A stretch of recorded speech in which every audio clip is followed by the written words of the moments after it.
Hello everyone, welcome back to my channel. Today we're going to play some Eternal Glory.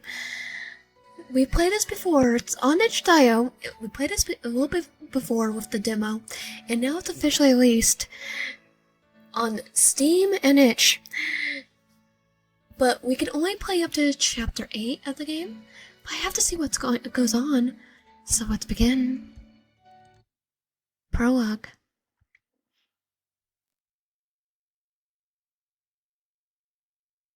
Hey, you guys! Why do you think she always plays alone? Oh yeah, I changed my name into YN, but I had to figure out if these guys are gonna echo or not, because every character is now voiced. Huh? Was there a special reason? I thought she just couldn't play with us because she was sick. No, that's not it. Oh? Then is there another reason? Please, stop! I heard from the professor that she is cursed, and it's a terrible curse. A curse? What kind of curse? I didn't get all the details. I got caught by the professor and was kicked out halfway through. Yeah, because you're eavesdropping. Literally, if you're eavesdropping like that, then yeah, you're gonna get caught and kicked out. But if we touch her, we might get cursed too. Yeah, he's gonna have it coming. I already know what's gonna happen, but yeah, I don't blame us at all by accident, even if it was an accident. Gosh! Then we shouldn't go near her anymore? Of course! What if we catch the curse from her? Okay, I'm gonna touch him. Poke. At Scryfin's outburst, the kids all took a step back from me. Some even turned their heads, avoiding my eye contact. It was a vivid memory of a sorrowful day when I was 12 years old. You cursed freak! And you deserve everything that's gonna happen to you. Saffron had always resented the fact that I didn't associate with my fellow academic classmates, eventually caused an incident. Who knows how much of the professor's words he had overheard, but he even managed to find out that the reason I always wore a glove on my right hand is to hide the mark of the curse. In this school year, I had already been labeled as a quiet and gloomy one. Meanwhile, Skyfen was a active student who participated in everything, and was a butthole. Naturally, no one doubted Saffron's words or as lies. But what angered me the most was that it was correct. Schleifen was lying, so I couldn't even deny it. After that day, I was branded even more openly as a cursed wench, and a bringer of misfortune. My life at the academy, which was already difficult, became so unbearable that just the thought of it made me sick. I don't want to go to primary academy. I don't even want to get out of bed. I wish I could just fall back asleep. That was the thought I had every single morning when I woke up. To make matters worse, now that Stryfen had solid grounds, he soon began to bully me openly. Yeah, I don't think that's a good idea. He had some screws loose. At that, if I have curse and use it on him, it's all on him. Damn curse. But I couldn't properly fight back against Stryfen. It wasn't just because my personality had grown gloomier by the day. I knew very well my powerful curse I bore. I knew very well how powerful the curse I bore was. It wasn't a curse that only affected me. It was fully aware that just my presence could hurt or RIP dozen people. My parents never spoke of the incident from my childhood, but in the corners of my memory, I still retain the faint recollections of the horrors. So I just let my anger get the better of me and lash out at Stryfen. All the students and professors at the academy could die. But In the end, the disaster I had feared came to pass. It was all his fault. Not my fault. Stop it, Sweetman! Wow, so you can get angry. Don't you dare speak ill of my parents! They're not giving an insult! That might be true. Yeah, and you deserve everything. What? You seem to think your parents are great people, but who knows? How can you be sure they weren't talking behind your back? He deserves every single thing. Right? If I beat him up, Right, it's our side. I'll beat you up. Boom. What is this? It's all your fault, Siphon. All your fault. That was my limit. Are you crazy? No, you're the crazy one for attacking a person who had a curse. So, all on you. I don't remember what happened after that. Sweetman! Get out of the way! Hurry! Idiots! Go tell the professor! She has gone mad! No, you're the mad one. You were poking the bear. Boom, boom. Madness! Let go! Let go of me! Sizzle. The sound of flesh burning and the acid smoke filled my senses with satisfaction. Oh my goodness! What are you doing? Bird. Oh! Secret! Kill the professor! Wait. Stop this at once! Oh yeah, here's this setting.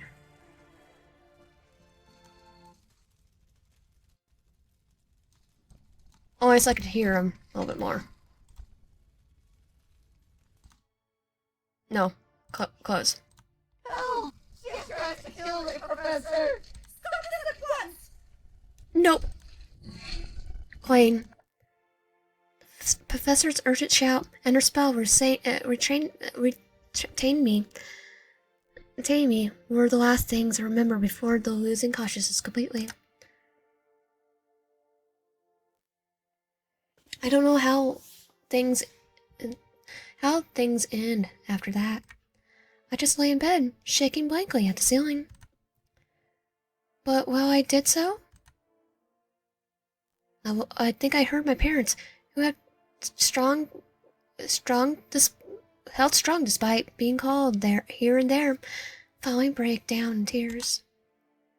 I slowly raised my hand and stare at my gloved right hand, the one I used to hide the curse mark. Judging by the lingering burning sensation, I must have hurt Sryphon and sustained a minor injury myself. Oh. Feeling numb, I removed the glove that covered my hand. Through my buried vision, I gazed intently at the cursed mark that had brought misfortune to me and my family. I mean, what did I do to even get this? Or what did our ancestors do? What does this mark even mean? What kind of curse had been placed on me? What do these trails only befall me and my family? Ever since my childhood, I've been to countless hospitals and begged mages to lift the mysterious curse. Once I had even tried to scrape the black mark off my hand in secret, but it was all in vain. I still trapped by this curse. Would meeting the legendary gods be the only way to break this curse? Maybe. According to the myth, the gods who guide the world actually stay close to humans. It's no use. Even after causing all this chaos, no one came to help. Not even the gods want to save me. I let my hand, once raised towards the ceiling, falling limply. All I could do was desperately pray for this hellish moment to pass. After that day, I no longer had to attend the academy, because I was expelled. To be precise, I was expelled. Still, the thought of no longer suffering at the academy gave me a slight sense of relief. But Every time I saw my parents clearly suffering greatly, every time I saw my mom and dad, who endured immense hardships because of me, never once showed it. The lowering guilt crushed my chest. Today, I was on my way back from yet another hospital visit. I had tried to break the curse, but once again I gained nothing. The doctor kept insisting on digging into my pain, so I was delayed for quite some time. The sun was barely starting to set, casting dim light on the path home. Oh, So I stopped walking. I didn't have the courage to return home and face my parents. damn it. No, not their fault. They would understand. Tap, tap, tap. And I turned away and hid in a deep, maze-like alleyway. As the sun quickly disappeared, giving way to a pitch-black night, I leaned against the wall of the alley and silently cried. Out of nowhere, memories of my childhood resurfaced when I used to enjoy swordsmanship, magic, and mean people. I was happy back then. So how did it all go so wrong? Ever since the curse worsened, I could no longer handle swords, magic, or even face people. I want to. I want to do those things too. Crying without making a sound had become an ingrained habit. And wiping my quiet tears, and absently looking up at the moon hanging in the sky. Sadly, the moon was too bright. My daughter! Ryan! Concerned I haven't come home until late. My mom and dad had come running to find me. They care for us, though. Why are you out here? Strangely, my parents had no trouble finding me, even in the tangled alleys. But I couldn't bring myself to reach the hand my mom extended to comfort me. Realizing I was crying silently in darkness, my mom quite carefully hugged me. Why? As soon as I felt her warm embrace, I broke down in tears. Why was I born like this? Why is it only me, only us, who have to suffer like this? I don't know. I just want to live a normal life like everyone else. I'm actually crying right now. I'm sorry. I'm so sorry our precious daughter can't live a normal life. Because you're such a special child. I couldn't hear the deep sigh of my dad and the quiet sobs of my mom. A special child. I never wanted to be special in this way. But Mom wasn't wrong. I was special, and in another disaster struck once again. Crackle, crackle. The uncontrollable flames roared violently, thrown out from the second floor window. I didn't even have the strength to stand. Seated helplessly on the dirt ground, I watched my room, my house consumed by fire, and I had to witness my parents' final moments, which is sad. What was she gonna say? What are you saying, Mom? We need to get out of here together. Remember, no matter what, if you're discovered, our daughter will. You must survive, no matter what. My mom's desperate voice echoed in my ears, even in the face of death. Like she knows something that we had to do. To save me, she helped me escape through the window. But the fiery flames didn't allow enough time for her escape. Left alone in the room with my dad, my parents passed away. This place is still just ashes. It was a lot different the last time I played it through. Now an adult, I returned to the site of the incident for the first time since that day after leaving the orphanage. I'm sorry, Mom, Dad, but just as you wished, I'm still alive. I still don't know what this curse on me is, but there hasn't been a single accident while I've been at the orphanage. A quiet mutter to myself. My voice began to tremble. I looked down at the glove I had worn on my right hand as long as I could remember. I might have had to change because we grew. Before I knew it, the tears started falling off one another. I tried to toughen up and stop crying, but I guess I've still got a long way to go. I let out a deep breath, steadied myself once again. With a determined smile, I clenched my fist tightly. Who's this girl? And then I hear a strange voice. Okay, I like his voice. I quickly turned around.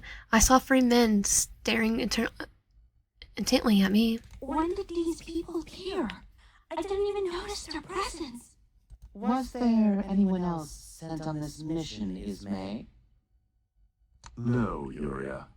This investigation is being conducted in strict secrecy, and I know the faces of all participants. But Yay! I get this. I love all their voices. I've never seen this girl before. Doesn't look like she's one of us, either. Excuse me? Who are you? Who are you? Huh? A strange silence hung in the air as we both asked at the same time. How did you find your way here? That's not the issue, Eyes.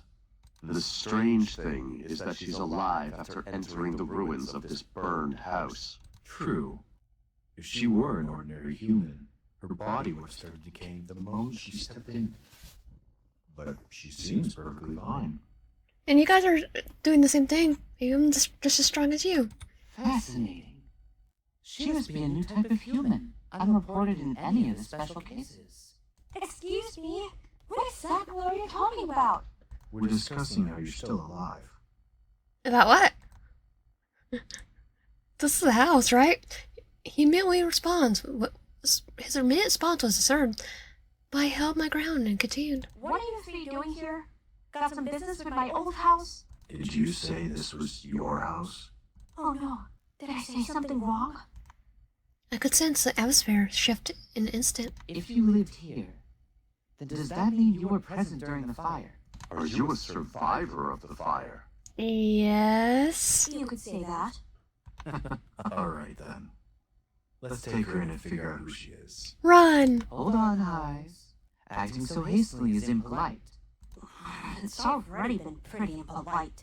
Miss, may I ask you for your name? Before that, could you answer my question first? What brings the 3 of you here? The 3 men blinked in surprise at my sharp retort. Given the situation, we have no choice.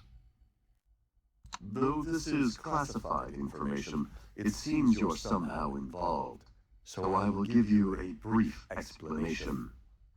We're here to investigate traces of the worst curse that struck this place 9 years ago. Wait, I'm the worst curse? Like the worst generation? Even though curses are often treated as rare diseases, something referred to the worst could only mean my curse. If I stay here any longer, they might take me away. I've already said my goodbyes to Mom and Dad, so I need to leave now. Since you said you lived here, you must know something about the curse, right? Nope. No, this is the first time I'm hearing about it. I lied for my teeth. I didn't want to stay with these people any longer. My only goal was to turn and escape. Are you sure you don't know anything? We're in desperate need of help right now. Your testimony could be a crucial clue. Nope, nothing. I really don't know anything. You don't even remember what happened during the fire. Nope. No, I just woke up to find the house burning. How can you lie so blatantly? It's easy. Enough, Highs. If the lady doesn't want to answer, we can't force her. It's easy because I don't know him. But, Uria, this is something we must investigate thoroughly. In that sense, this woman could be a key clue. We can't just let her go. We could just grab her and take her with us. Why waste time with all this talk, Uria? Because Uria's the best. The silver-haired man looked quite trembled by their protest. Meanwhile, I was bracing my legs, ready to run at any moment. Tap, tap, tap. But then, Oh, I'm so sorry. saw someone running from behind accidentally bumped into me. Are you alright? I'm really sorry. I was in a rush to report to Lord Uria. Huh?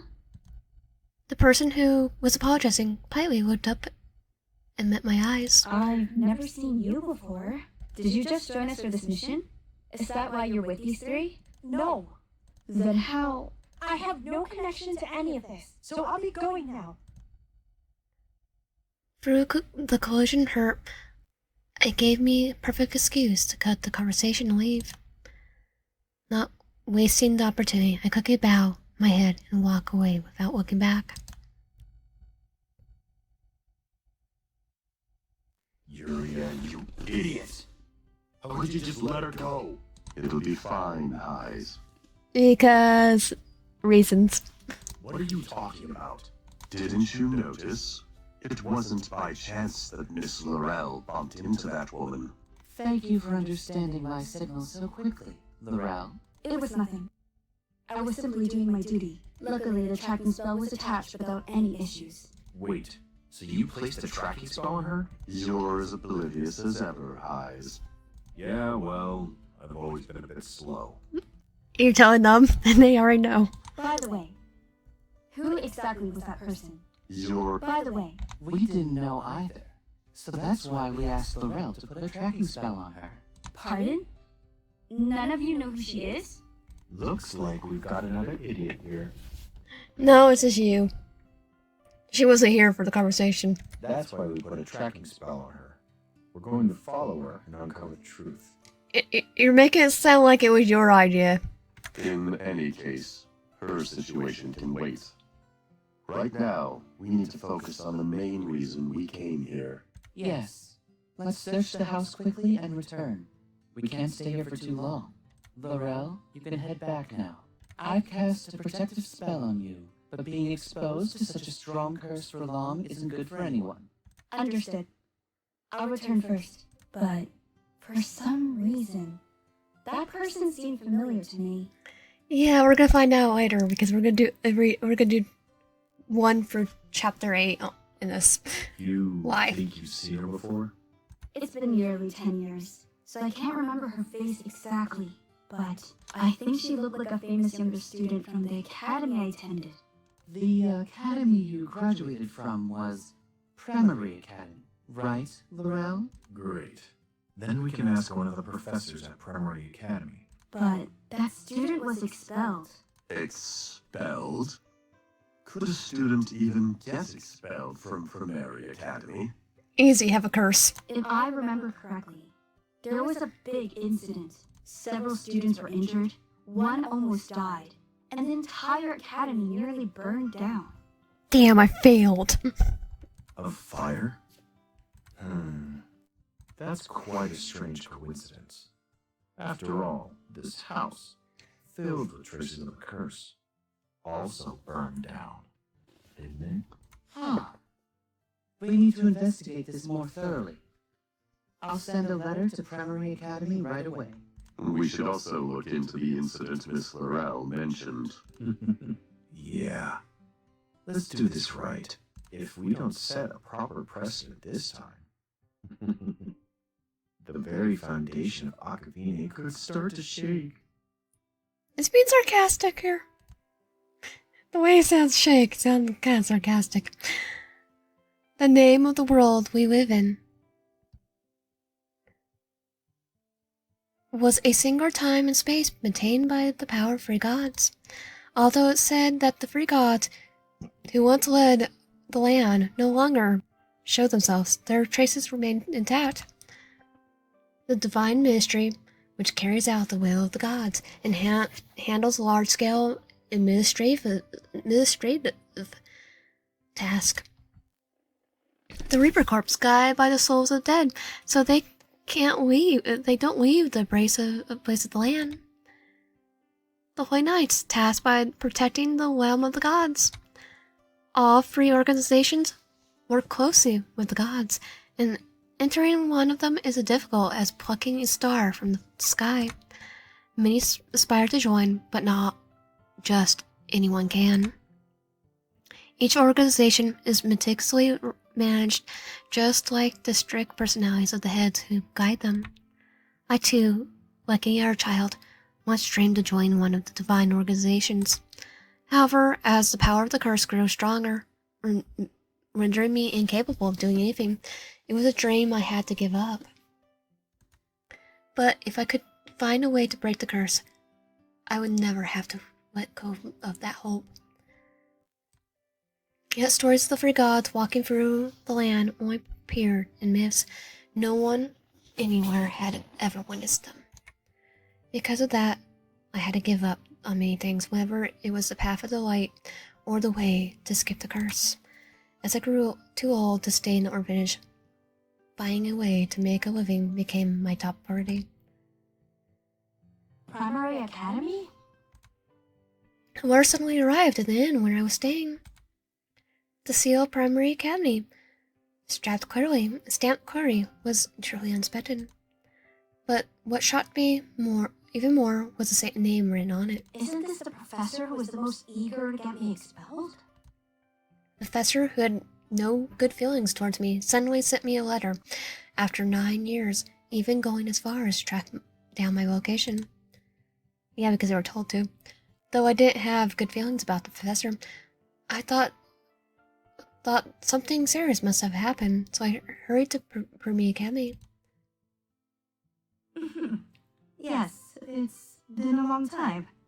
Hello? Huh. An awkward silence filled the air. Either of us had ever welcomed each other, so it was to be expected. Meeting again 9 years after 9 years, I wanted nothing more than to flee this place. I still vividly remember how the professor had simply watched when Stryfen bullied me. Why did you call me here? Still, over the past 9 years, since losing my parents, my personality had changed considerably. I couldn't let my parents' sacrifice made to save me go to waste. So at least I was no longer the timid 12-year-old girl who cowered and couldn't stand up to that professor. You look quite well. I doubt you called me here just to see my face, Professor. Right. It's best for both of us if we get straight to the point and say our goodbyes. So, what is it? I plan to write you a recommendation letter. A recommendation? For where exactly? Well, there's no point in hiding it, so I'll tell you the truth.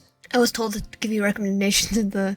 I'm going to write you a recommendation to join one of the divine organizations of Akavine. Excuse me? Why? What kind of sudden ZERP nonsense is this? Why would you write me something like that? We haven't had any connection for years, and now, out of nowhere? It's an unavoidable situation. Anyway, just be grateful I'm writing you a recommendation. My recommendations aren't something just anyone can get. I'm pretty sure now anyone can get it. What's going on here? They just have to blackmail you. I'll write a good letter, of course. But is there a specific organization you'd prefer? The Divine Ministry, the Reaper Corps, or the Holy Knights? She hasn't even decided where I'm supposed to go, has she? I heard that in your childhood, you had talent in magic, understanding the essence of souls and swordsmanship. If the rumors are true, you do well wherever you go. So make your choice quickly. Sorry, but I don't think I can make that choice right now. Why don't you write me 3 recommendation letters? One for each organization, so I can decide in the future. You're as bold as ever. Still just as rude. Yeah. If it's too much trouble, I don't need a recommendation. Plus, you kind of expelled me, so it doesn't matter. Fine, I will write them. so choose whichever you like. The professor, clearly irritated, hastily copied the recommendation letters. Of course, I didn't think that just having her recommendation would naturally get me into one of the divine organizations. Someone like me, someone who could no longer use magic or sword, has lost the ability to see souls, could possibly join one of the prestigious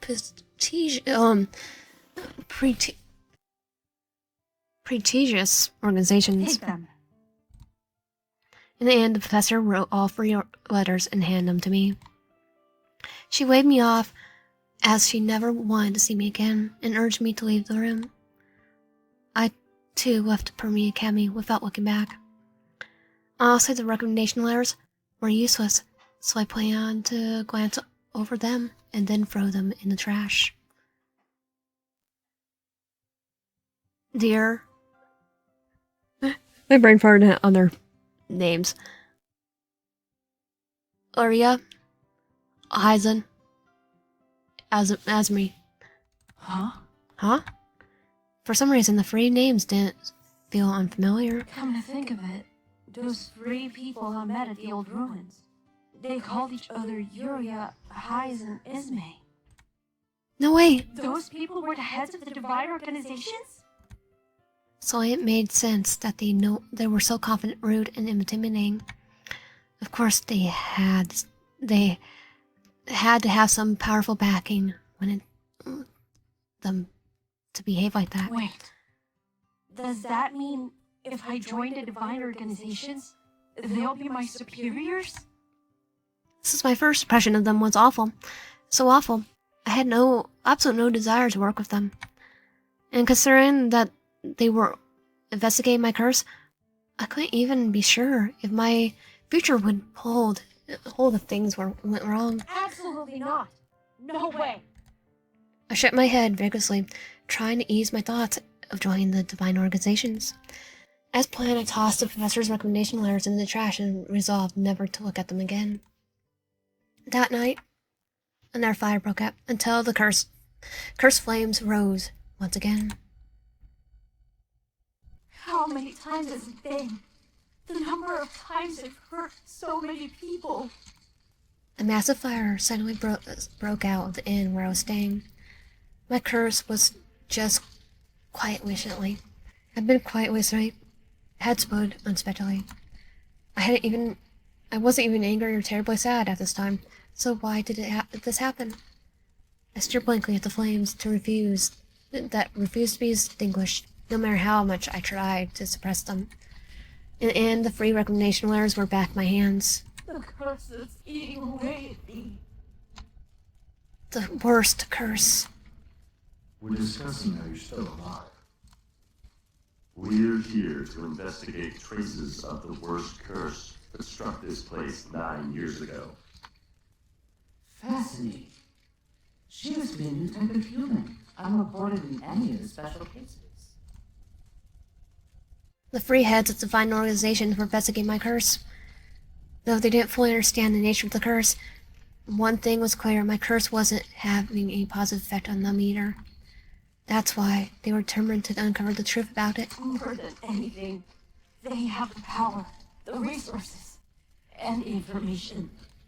Maybe if I could cooperate with them, I could discover the true nature of the curse that torments me and will eliminate it completely. Even if it's a dangerous path, if it means escaping this misery, if it means I can stop hurting myself and the others, then I'll face it head on. With a firm resolve, I unfolded the 3 recommendation letters again, choosing the person who seems more crucial to me. At last, I decided to stay by his side. So we only have Uria's route first, completely done, so that we have to start with him. Chapter 1. Chapter 1, The Door of the Cage. Eventually I choose the Divine Ministry. since it's an organization that carries out the will of the gods and handles administration tasks. I figured it must be the closest to the gods. But no matter how close, being a mere subordinate won't get me any closer to freeing myself from the curse. If I want to uncover the truth about my curse, if I want to break it, I must get close to the head of the divine ministry. Though our encounter was brief, the silver-haired, golden-eyed man was the head of the divine ministry, seemed the most kind. He surely does. That was a great relief. Since he had at least shown some formal kindness, I believe he went heartlessly to reject me, even though I couldn't use any magic. Questioning the professor's recommendation letter, I started walking. Fortunately, this time there were no casualties, no injuries, no deaths. But I know I'll have to repay the debt for the accident I caused someday. With each step, the sharp corner of the notebook in my pocket painfully jabbed me at my chest. I kept this notebook to record all the incidents that have occurred because of me. Thankfully, nothing had happened during my time at the orphanage, but now that the curse had started flaring up again, painful entries would begin to fill the pages. I had made sure to record the details of the end fire. I'm sorry, everyone. I didn't want this to happen, even though it wasn't intentional. At least this time there were no casualties. I really didn't want something like this to ever happen again. I'm sorry for putting you in danger because of me, especially the innkeeper. I'll make sure to compensate you for your losses. So, please wait a little longer. Just a little longer. My steps, now more determined, finally came to a halt in front of the magnificent building of the Divine Ministry. It was fortunate that the recruitment period of the Divine Ministry was open, allowing me the chance to join. But unfortunately, both the professor's recommendation and my own presence felt far from reliable. Still, I stepped into the Divine Ministry. Hello, I'm here to apply for the Divine Ministry. I managed to find the office of the person in charge of the entrance examination after asking around. But as soon as I entered the office, the person in charge gave me a very suspicious look. That made sense, as applying to the Divine Ministry required excellent magical skills, and applications were being accepted only for magic. But I couldn't use magic, so I had no choice but to come in person and submit my application along with the professor's recommendation letter. Did you read the notice properly? No, I read it properly. It clearly says we only accept applicants via magic. I'm sorry, but I can't use magic properly. What? And you must go here?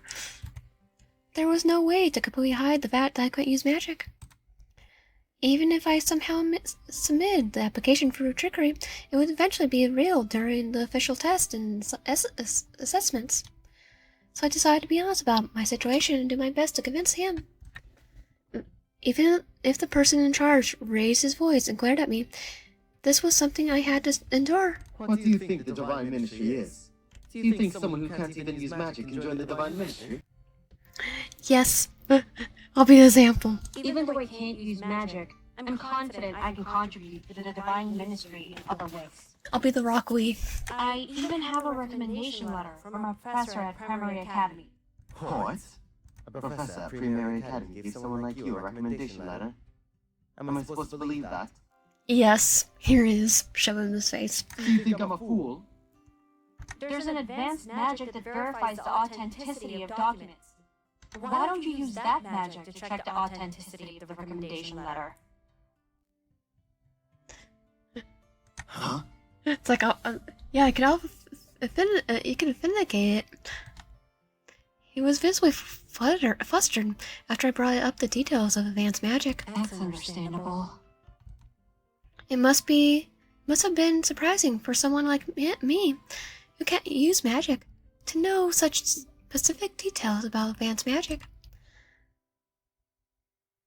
Advanced magic was the minimum requirement to have a chance to enter the divine ministry, so his reaction made sense. Well, it seems you've done well on your academic studies on magic.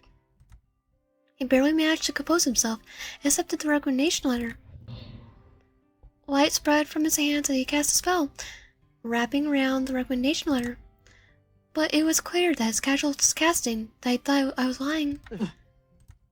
However, the result was, of course, the truth. An undeniable truth, left the person in charge wide-eyed with disbelief. This professor really wrote your recommendation? Yes. He even seemed to recognize the professor's name and started bombarding me with questions. Still, I remained calm and answered each one. With each response, his mouth dropped open wider, as if in shock. My goodness, what is this? I heard there's an applicant here who submit the application in person. Yes. Oh, we finally get to see her. At the moment, the office door burst open, and the woman with the peach-colored hair confidently walked in without knocking. Lady Laurel. Despite her sudden, unannounced arrival, the person in charge seemed more relieved than surprised. You've come at just the right time. I was just speaking with the applicants, and unbelievable truths kept coming out one after another. It sounds like you were having a hard time. You could have just called for me, the head's personal assistant. I do like her design. I would never bother Lady Laurel with such trivial matters. Isn't making me come here in person even more disrespectful? That person! I quietly watched their conversation. I realized I had seen the woman who was the head's assistant. She was definitely the one who bumped into me at the old ruins when I met the three heads. So that's why she appeared so suddenly. She's the head of the Divine Ministry's personal assistant. Then that settles it. Come with me. What? Who are you referring to, Lady Laurel? Let's see. Her? Me? Before I knew it, my application was in her hands. So this is your name? YN, yes. Yes? Alright. Follow me. Lady Laurel? Lady Laurel! The person in charge peered at her unexpected demand. He seemed to hope that Uriel was in charge of her, would change her mind, but there was no way he could go against the decision of the superior so above him. In the end, the person in charge had no choice but to let me go, his expression full of unspoken questions. May I ask why you called me so separately, Lady Assistant? Please, just call me Laurel. As soon as we left the office, Laurel turned to me with a bright smile. I don't think we need to use formal titles between us. What is this? Why is the head's personal assistant being so kind to me? Because, she's a nice person, and plus, he wants to talk to us. Laurel's attitude was full of mysteries. I responded to her kindness to avoid getting on her bad side. Okay, I'll call you Laurel. But what do you mean by saying we don't need formal titles between us? Because the head himself has called for you. Excuse me? You just asked why you were called separately, right? That's because I've been asked to personally guide you to the head, Lord Uria. And it wasn't just anyone. He specifically chose me to bring you. It seems he has something special to discuss with you. So I need to treat you accordingly, as he would. What on earth is happening? He's asking for us to meet up with him, because he knows there's something wrong with us. aka the curse. If everything was full of questions, but I didn't have time to ask if I was hearing this right. Before I knew it, Morel had already led me to the office of the head of the Divine Ministry. I'm coming in, Lord Uria. After knocking, the office door opened, and there sat the head of the Divine Ministry glaring at me as if he'd been waiting. As you commanded, I brought her. Welcome. What is going on? Startled by the unexpected welcome from the head of Divine Mystery, I couldn't help but look utterly confused. There's no paid attention to my direction, and the conversation flowed naturally. I'd like to speak with her alone. Laurel, please leave. Understood, Lord Uria. As soon as the door closed behind Uria, the head of Divine Mystery smile deepened. So, this is your name, right? Yes. We've met before, haven't we? Yeah, a couple times. I'm sorry if I was disrespectful back then. I didn't know you were the head. It's all right. It's completely understandable. Mm-hmm. But if you're admitting you were disrespectful, I assume you didn't have a good impression of us. So, what changed your mind? Why did you decide to apply to the Divine Ministry? Behind the head's bright smile, I had a strange and unsettling feeling that he already knew everything. Everything. Just everything. Stay focused. I can't talk about wanting to meet a god or explain my curse. I need to come up with a reason for applying. I still myself and clench my fist with determination. I've always wanted to join the Divine Organization since I was young, but the circumstances didn't allow me to pursue it until a professor from Primary Academy wrote me a recommendation. So I didn't want to miss this opportunity and decided to come directly to the Divine Ministry. I see. Does he believe me? Nope. All right. That's good. Your passion for joining the Divine Ministry is clear. Oh, thank goodness. However, the basic requirement to join the Divine Ministry is the ability to use advanced magic. Can you demonstrate that for me now? ... I'm kind of scared what run off. You don't need to show me anything extraordinary. Just the basics of advanced magic will suffice. Damn. Just when things seemed to be going well, I hit a major obstacle. It's okay. I knew this would happen from the start. I mean, sword fighting would be the easiest one to go against, because you could still do that without magic. Take a deep breath. I put on a troubled expression and explained the situation. I wanted to tell you this earlier, but I missed the chance. The truth is, I can't use magic. That's unfortunate. You'll need to use a lot of magic to work in the Divine Ministry. Is there any role that doesn't require magic? Even if it's just a minor job. As I said, it's been my dream to become part of the Divine Ministry. Your passion for the Divine Ministry is truly admirable, but even as a trainee here at the lowest rank, you must be able to use advanced magic. I realized with a sinking feeling that my choice, which I thought was the best, was actually been the worst. As I glanced up at the head of Divine Ministry, I saw that he had also lost a smile and was deep in thought. But strangely, his temptation didn't seem entirely negative. Is he thinking of an alternative? Just as I need a god, the head must find me useful, despite his suspicions. After all, that red-shirted head even suggested taking me away. These people are determined to uncover everything about me. Yeah, and one of them may save us. Hopefully him. Or all three of them, technically, for their routes.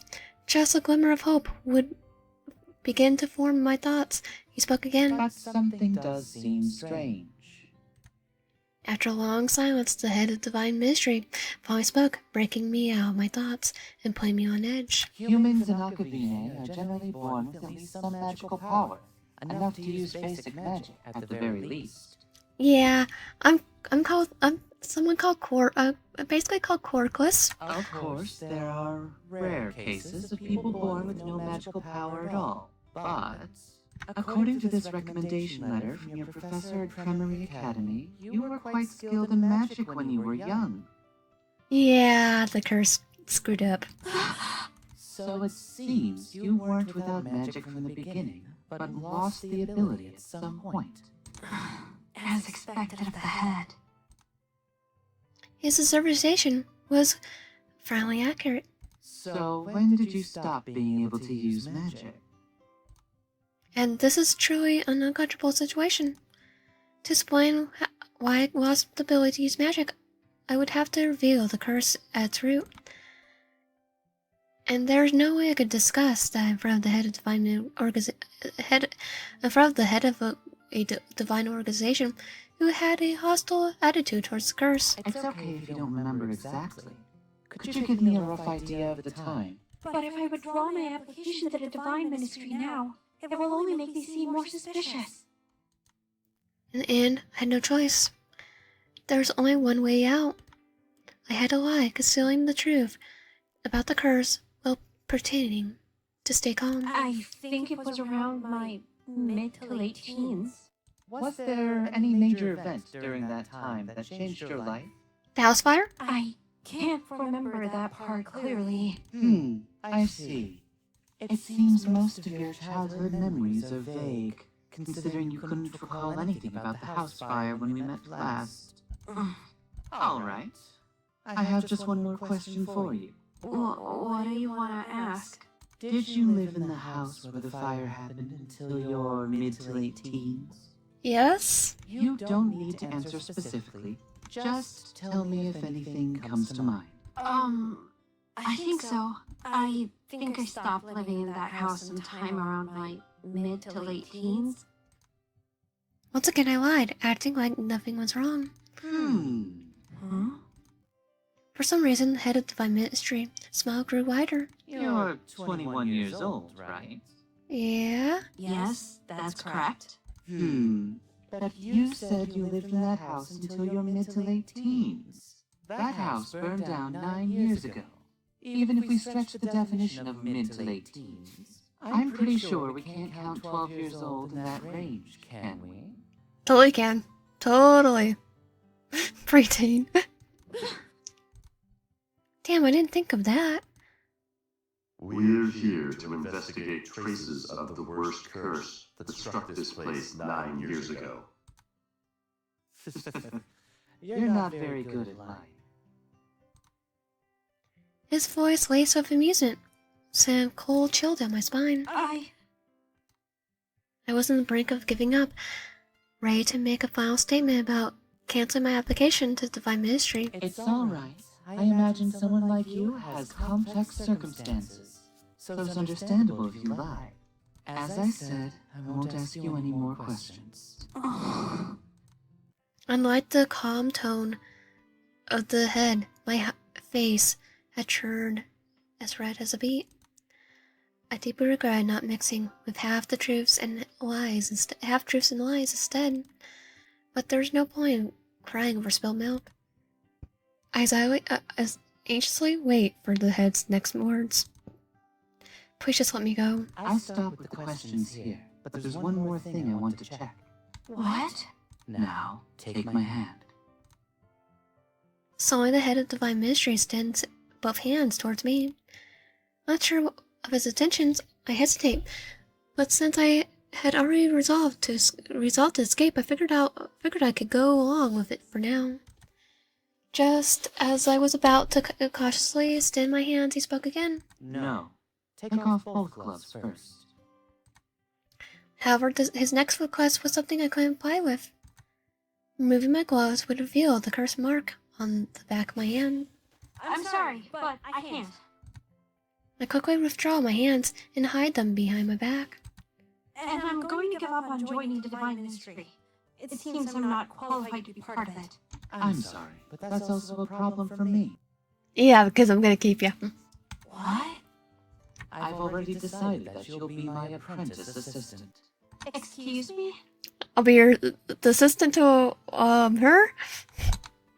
What did I just hear? The person who escorted you to my office earlier is my personal assistant, Laurel Neal. She'll be your senior from now on. So if you have any questions, feel free to ask her anytime. Well, wait a minute. As I said, I can't use magic, and I just lied to you. It's fine, don't worry. If you can't use magic, I will create a position that doesn't require magic. I just get to do paperwork? Okay. And as for lying to me, I'm willing to let it go, so there's no need to feel guilty. What on earth is this? If it's difficult for you to take off your gloves and hold my hand, that's fine. I'll let that slide as well. But... But what? Just stay still. Suddenly, the head of the divine mystery was right in front of me, his hand cupping my cheek. I tried to fight with my arms to push him away, but for some reason my arms felt as heavy as if they were weighing down by sandbags. Magic? Really, don't worry.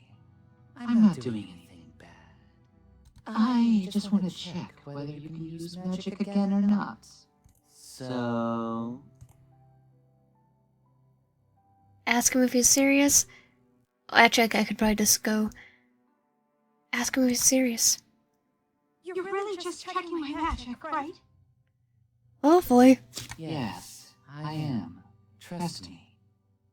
Oh, he's the kinder one. Yeah, he's accepting the warmest words of this man could offer. I felt the pain subside a little. Good. It must hurt a lot, but thank you for enduring it. Just a little more. It'll be over soon. It sounds so wrong. Smooth by his gentle encouragement, I began to feel my vision blur. It was as if I was dreaming, my mind gradually becoming foggy. Even the face of the head of the divine mystery was right in front of me, becoming too blurred to recognize. In the midst of it all, There's no need to be wary of me.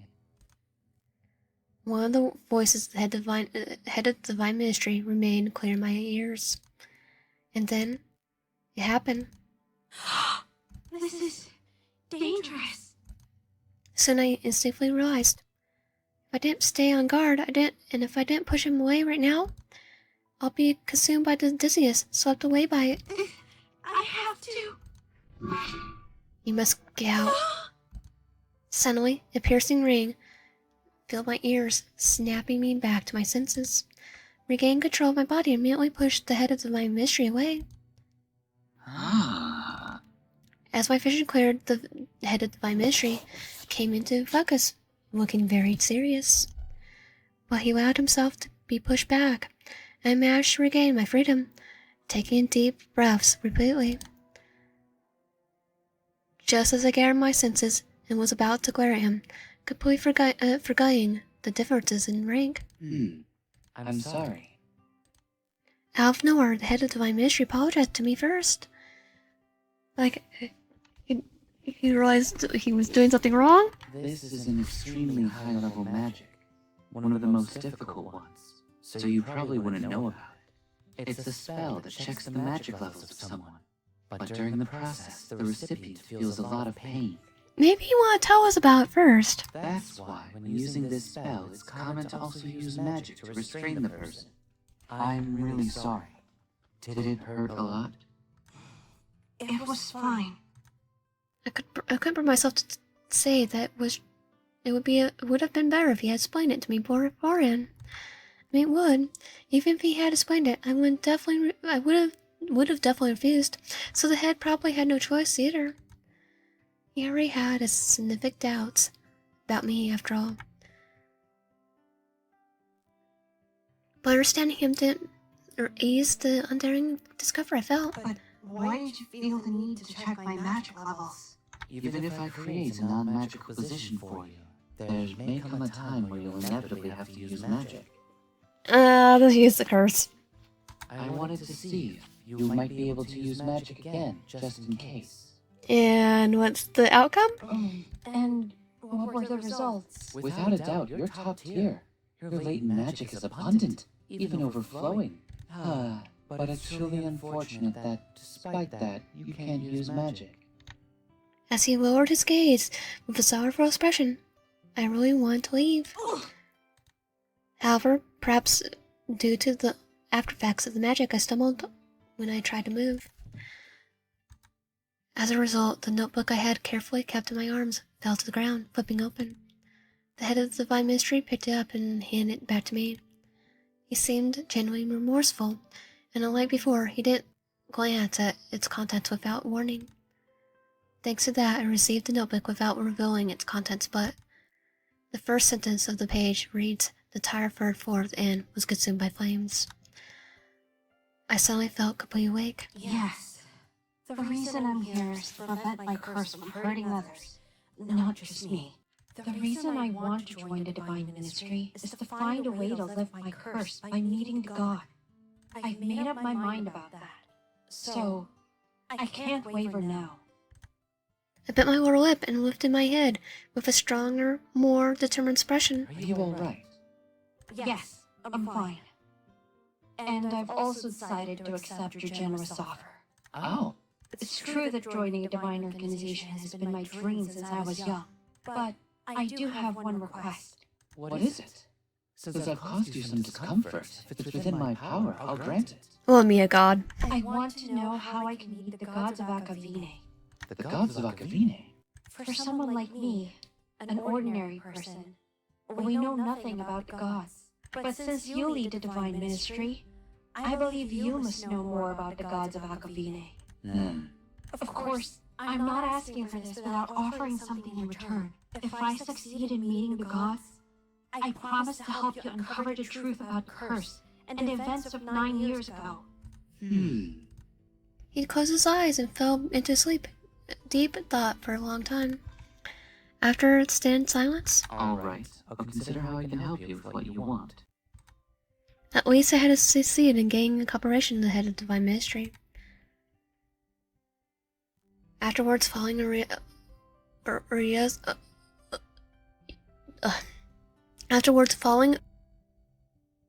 her guidance, I assigned a room in Divine Ministry's dormitory.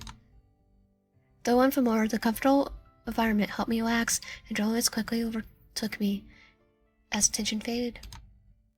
Even though I had learned an unpleasant truth that the head of Divine Ministry had a frying side beneath his kindness, I felt relieved that, despite being the head, he apologized, escorted me to the dormitory, even allowed me to use a name reserved only for his closest aides.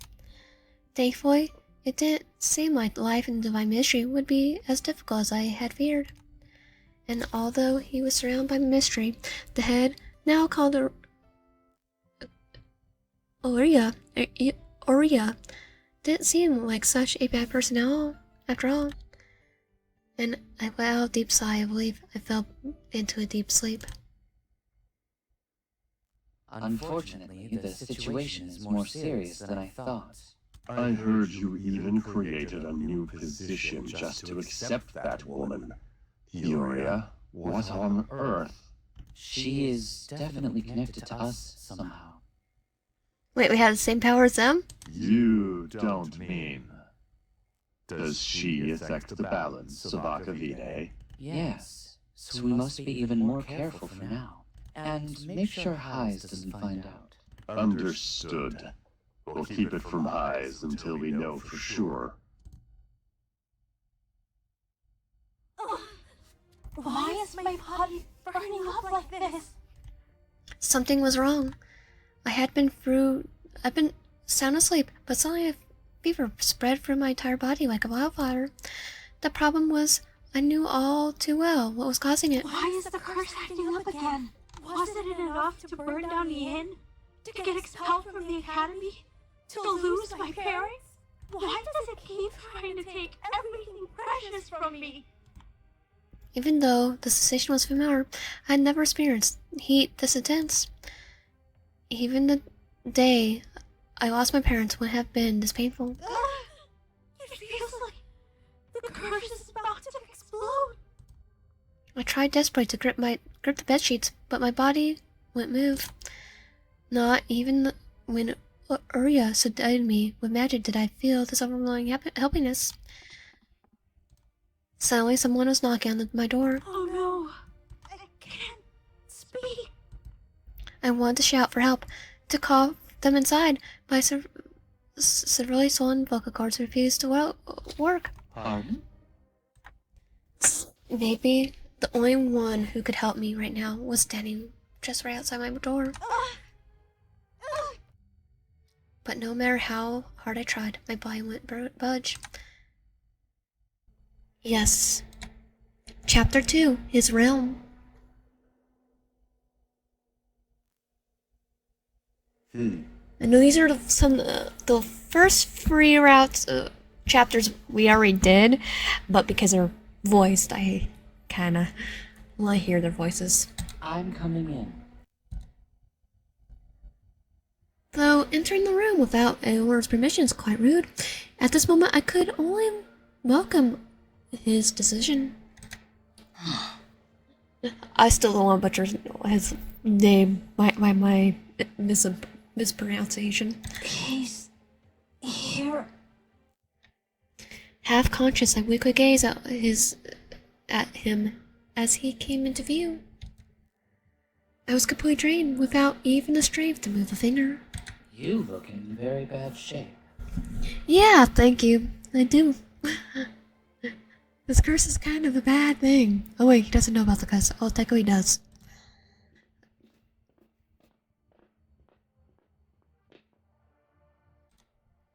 From the sound of footsteps, I knew he was coming towards me. Please, help me. If I were my usual self, I would have been extremely wary of him approaching me to avoid revealing the curse.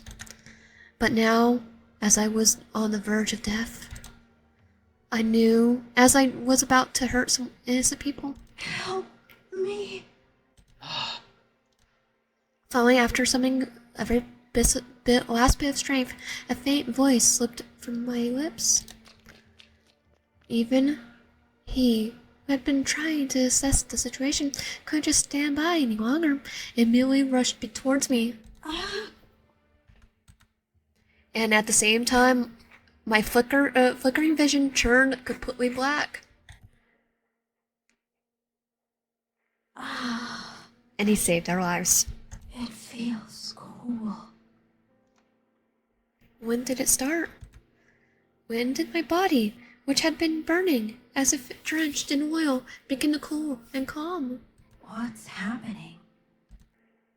As my mind gradually cleared, I tried to recall the moments before I lost consciousness.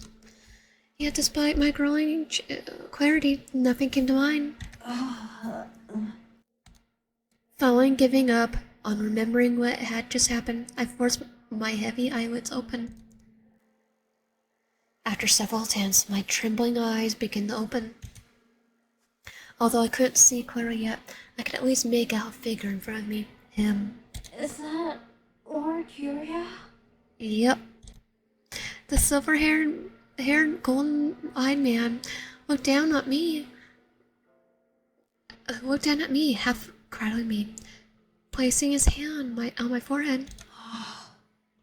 It's healing magic. Realizing that the cold sensation was flowing into my forehead, I let out a deep sigh of relief and accepted as much of his healing magic as I could. My heavy breathing gradually returned to normal. When I closed my eyes, I opened them again. My vision finally sharpened. I loved his design. But the relief of having my sight restored was fleeting. In an instant, I saw his cold, stern expression. A chill ran down my spine. What kind of expression is that? Concentration? Maybe a bit of concentration. Maybe a little bit of constipation. Confused, I suddenly furrowed my brow, and maybe confusion too. Ah. You've finally woken up. But in the next moment, as if the stern look had just been a mere illusion, his expression softened instantly. What? Did I see that wrong? Maybe, maybe not. I don't think so. It seems your body is weaker than I thought. I had to switch between several healing spells before one finally worked. Let's see. Your fever's gone down, and your breathing is back to normal. Seeing your color return to something more human-like, it seems my healing magic worked well. Yay! I think so far of all the chapters we have read, he's my favorite. Still, just to be sure, I should ask the person directly about their condition. Him and the third blue-haired man. That kind of looks, even though it doesn't sound like him at all, like Fife and okay, maybe this is blue hair from a baby. If there's still any pain or discomfort, let me know. It's just the blue hair. Personality's not like a pabble owl. No, I'm fine. It seems like your voice is coming back, so I think you're really okay now. It's a relief my magic worked well on you. Thanks to you, I survived. Thank you, Lord Uria. By the point, the strength had returned into my limbs. My legs began to respond, and I realized I could no longer stay in his arms. I quickly tried to sit up on my own, but Wait, slowly he called my name and gently placed his pressure on my arm, preventing me from getting up. This is bad. If he asks too many questions about my condition... Even though using healing magic on me was unavoidable, staying in contact with the head of divine mystery was no any longer was dangerous. Of the advanced and supreme level spells I knew, there was only more than a dozen that could be classed through physical contact. And who knows how many of the stream spells you can cast that I'm unaware of. I can walk now. You don't need to help me anymore, Lord Uria. Became increasingly anxious, worried that Uria might bring up the curse again. Suddenly worried that someone might have taken off my glove while I was unconscious. I tried to look down at my right hand. Unfortunately, the glove was still in contact on my hand, but that didn't mean my unease completely went away. Lord Uria, really, you don't need to support me anymore. I'm fine. Are you worried that I might use underhanded methods to find out more about you? No, that might be there once. Totally. I won't deny it. Then don't worry. I have no intention of probing why you were in such a state. Aw. Even while you were unconscious, I focused solely on healing you. I didn't use any strange magic. I could tell you. ... Oh, I didn't know how to respond to that. I can't thank him, but I also can't ask why he didn't use underhanded methods. You seem quite curious about my actions. Well, It's alright to ask questions if you have them now. There's no need to hesitate. Besides, from the start, you've been a mystery big enough to baffle the heads of all 3 organizations in Akavina. Yeah, I was special. My mom told me I was special. Guess I am. well, that's... Above all, our deal was that you would cooperate with me only if I arrange for you to meet Akavine's god. He's actually gonna do it. Like I said, there's no need to be so wary of me. Well, it seems you've fully recovered, so I'll let you go now. As soon as Uria stepped away, I collapsed onto the bed.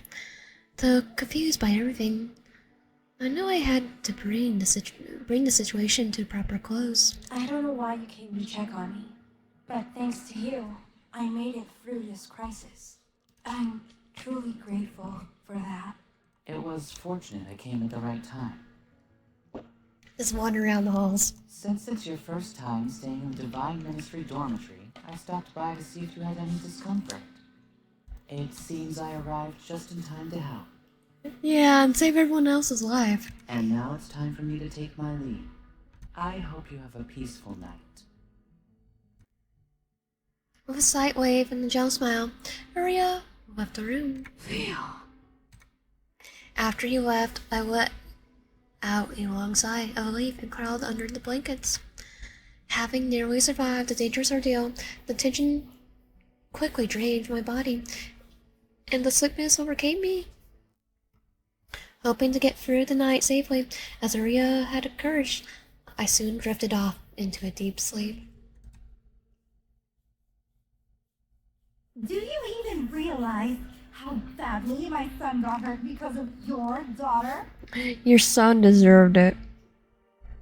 How are you going to take responsibility? My son almost lost his entire arm. So how will you make this right? I know mean, but just lost entire arm. I thought they were telling us that he was close to dying. It's like, damn it, I missed. Please, please stop. It was a terrible day when I was 12 years old. No, to be exact, it was the memory of that day.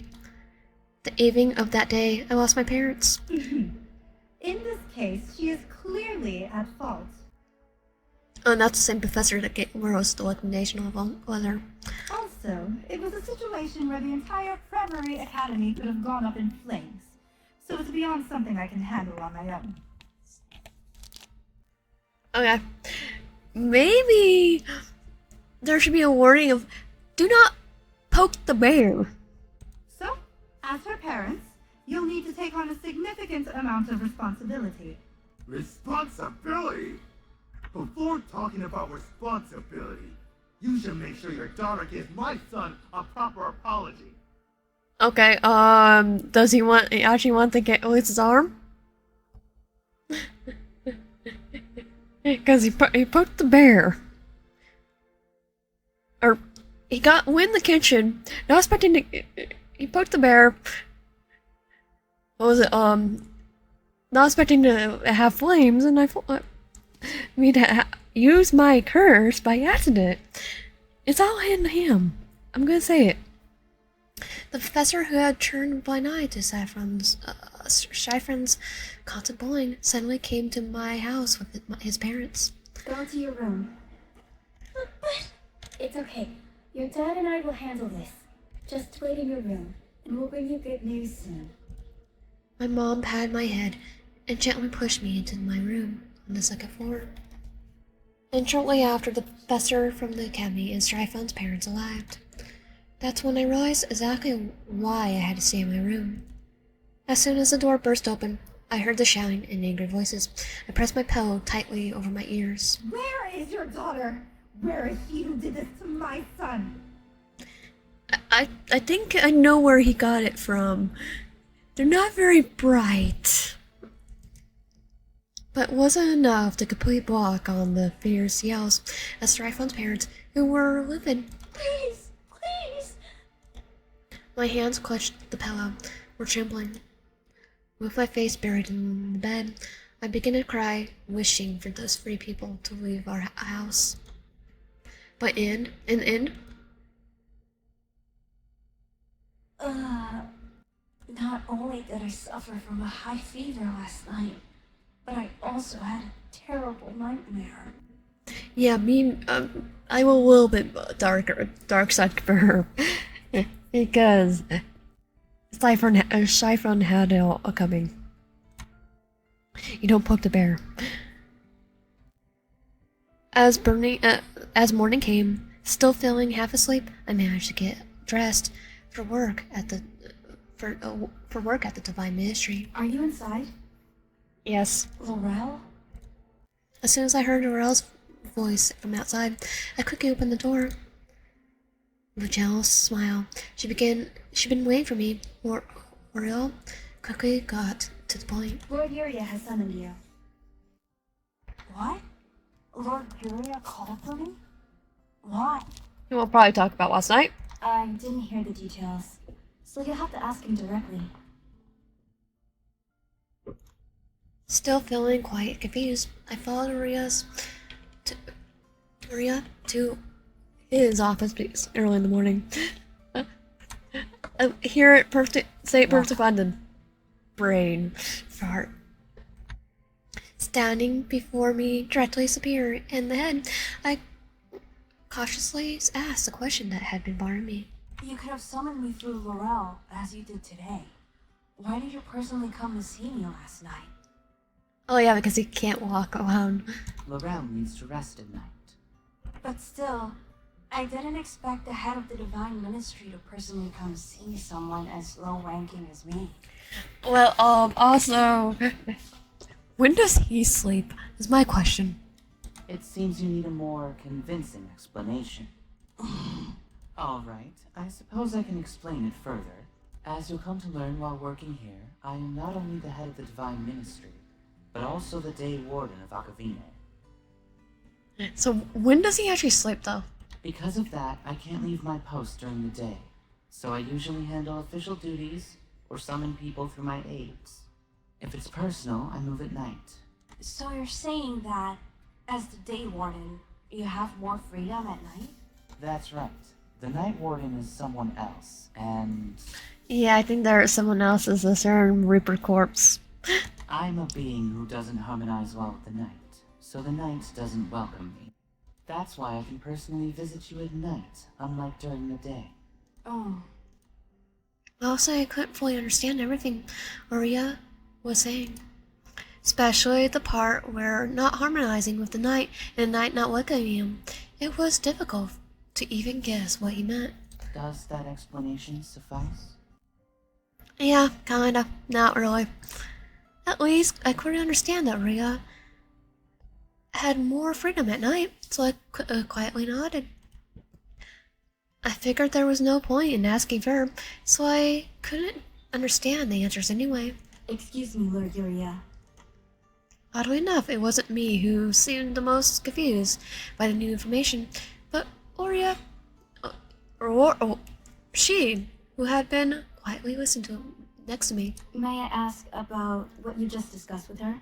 Did you really visit her last night? Yeah, he did. Yes, that's correct.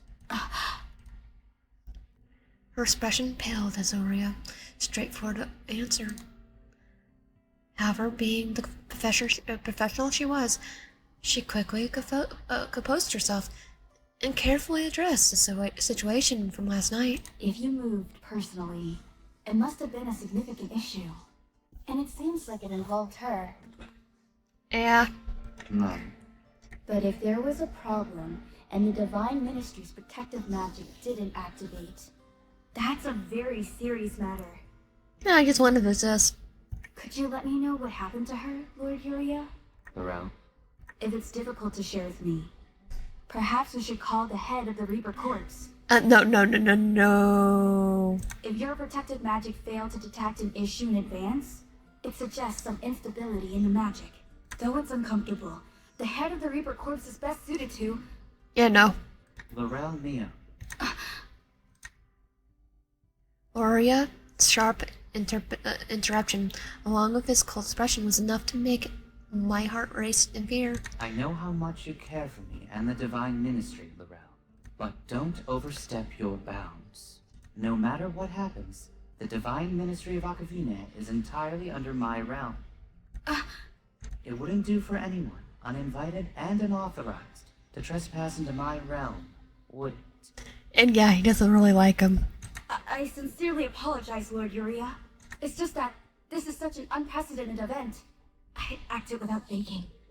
That's right. There's no need to let your emotions take control. Like I have you under control. As Uria realized her mistake and apologized for overstepping Uria. Uria quickly kindly forgave her. Sorry. You had to witness something unpleasant. Could be worse. More fighting. No, it's fine. It's not even fighting. In any case, I called you here to check if you're feeling alright after last night. Yeah, I'm good. You seem to be in good health, so you can proceed with your tasks now. I will assist you with the training process. Thank you, Laurel. Alright, follow Laurel and begin your work. I've already created a position for you as an assistant who doesn't need to use magic, so I trust you'll handle it well. Yay! Wait, the position was created in less than a day? Because he could do it. Oh, but I do need to warn you about something. You're free to go between the Divine Ministry and the Holy Knights. But not the Reaper Corps. But under no circumstances should you enter the Reaper Corps, which is overseen by High's Karo, for the time being. Yeah, I don't plan on it. It's not because of highs. Laurel, if any tasks related to the Reaper Corps come to her, handle them yourself. Understood. Alright. That's all from me. You may go now. Come with me. Although Uria's last words stirred many questions in my mind, I didn't have the chance to ask as she led me out of Uria's office. Excuse me, Laurel. Do you have a question? Well, it seems like the Divine Ministry handles things very quickly. I only applied for entry yesterday, but I've already become Lord Uria's assistant. How is that possible? Because he handpicked us. That's because Lord Uria moved personally. But no matter how quick it may be, isn't the Divine Ministry one of the organizations of the god? Yeah. Is it really possible to act this swiftly without divine permission? So that's what you're curious about. Well, as you know, the gods of Akavine left behind their traces and disappeared. Of course, the fact that Akavine still exists means that the gods are still around in some form. But right now, it's the 3 organizations they left behind that lead this world. In other words, the heads of the 3 organizations are essentially the proxies of the gods. It's like, I'm gonna say what, because no one ever knows that. It's just all the organizations. Where do I just create a myth? I don't know. Proxies of the gods? Hopefully it's all the truth, and then we can actually get our curse lifted. Does that mean the 3 heads are familiar with the gods as well? Supposed to be, right? Well, I don't know about that. From what I've seen of Lord Uria, he's never mentioned having any direct contact with the gods. Well, he did say he would help us, so maybe he does, and he's just humble. Oh. Does that clear up your question? Yes. It helped a lot. It helped a lot. Thank you. Okay, sorry. I nod, hiding my disappointment. Alright. Now, I'll show you how to review and process documents as Lord Uria's assistant. It might be difficult at first, but with steady effort, you'll pick it up quickly.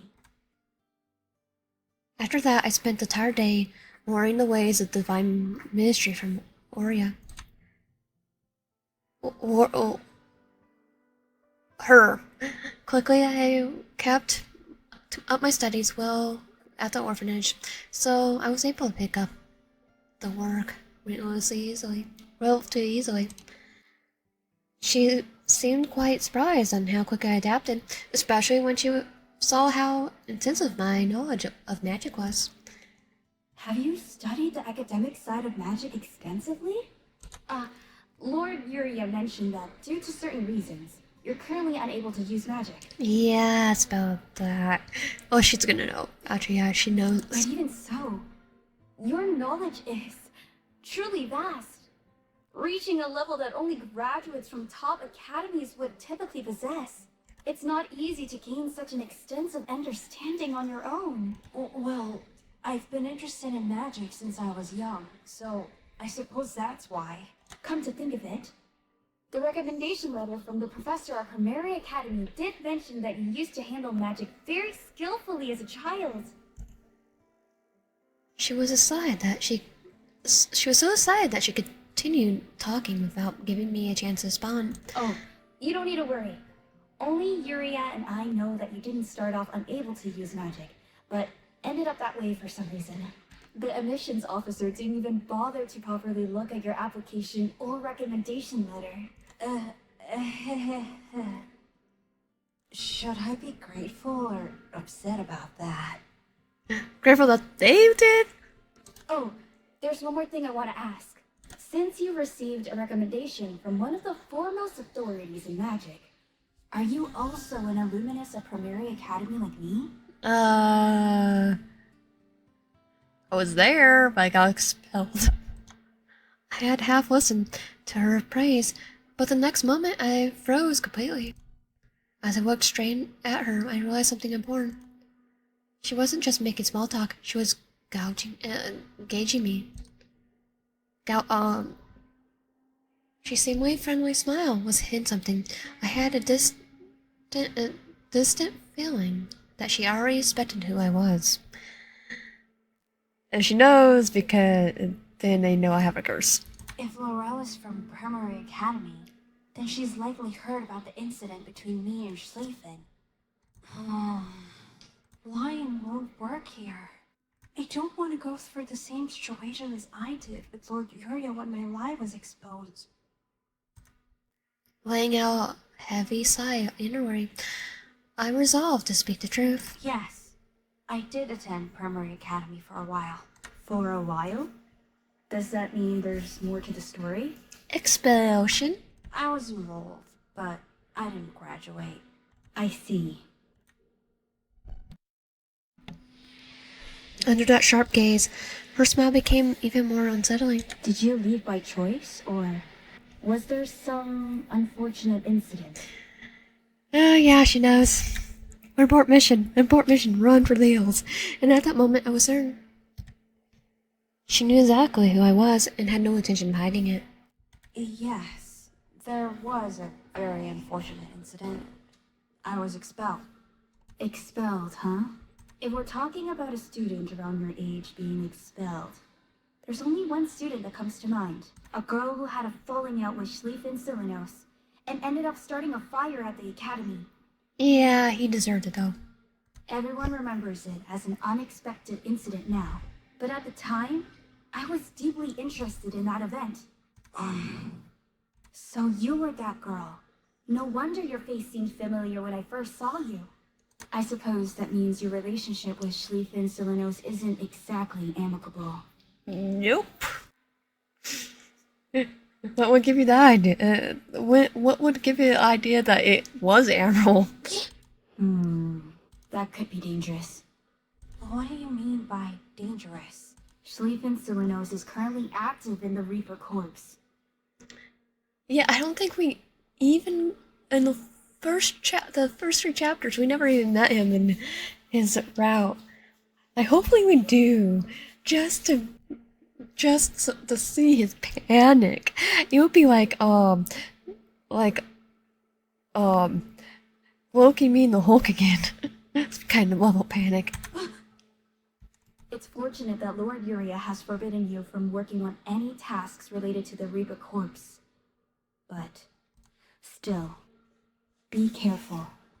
Schlieffen Silenos is still as temperamental, no, eccentric, as the head of the Reaper Corps himself.